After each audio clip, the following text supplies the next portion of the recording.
those who struggle with the condition, I think the obvious question for them is there a drug that could potentially cure it, or is there treatment available for it? You know, the search for a treatment for tinnitus has been on for a long time. And in present time, the quick answer to your question is no. There is no treatment that we can buy over the counter, buy from a healthcare professional who might do an operation. So there's no cure, there's no treatment. The way in which research and science have been moving for at least 15 years has been to look at ways of protecting the auditory system in those circumstances where we know that the risk for damage to the hearing mechanism is increased. So, for example, there are certain drugs, very important to save our lives, but they're highly toxic to ears. So, for example, people who have TB take medication that can lose to damage or lead to damage to their hearing, and can also produce tinnitus. People who are noise exposed. So what researchers have been doing is that they have been looking at those groups of people where we know that the consequence of exposure to the drug, to the noise, definitely produces a change in hearing status. They have been looking at treatments around those areas. In the United States, there is a trial that is into its closing stages that started off looking at women who were receiving chemotherapy for various cancers.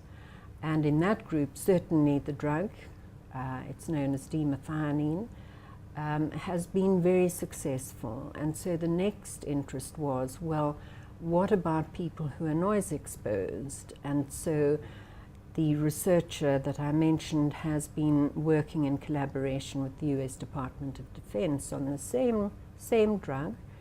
It's called a glutamate antagonist in its category.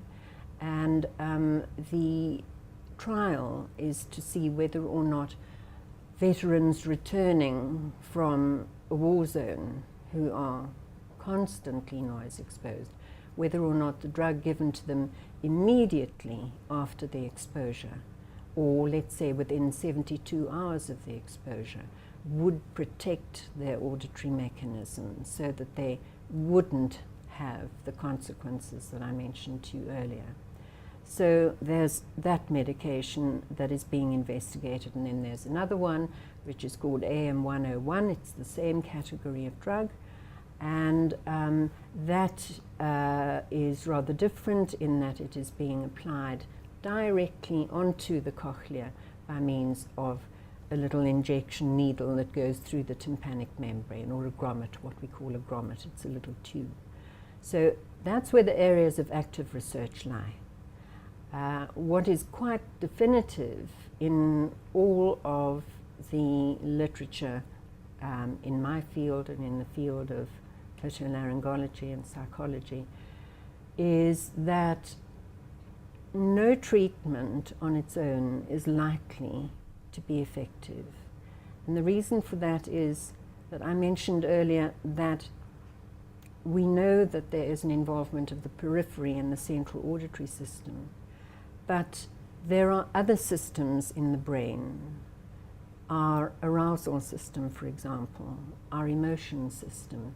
And what happens with tinnitus is that because there is this real mismatch for a patient between what I experience in my head and what should be coming to me that I should recognize from outside, patients become really quite distressed by tinnitus. And once they experience the arousal of the uncertainty, the dissonance, and then a whole lot of feelings of emotion that get kind of kicked in as well, we then have a far more complicated picture where you've now got networks that begin to hook into the original event and its pathway up to that part of the brain that is the pattern recognizer for speech and language.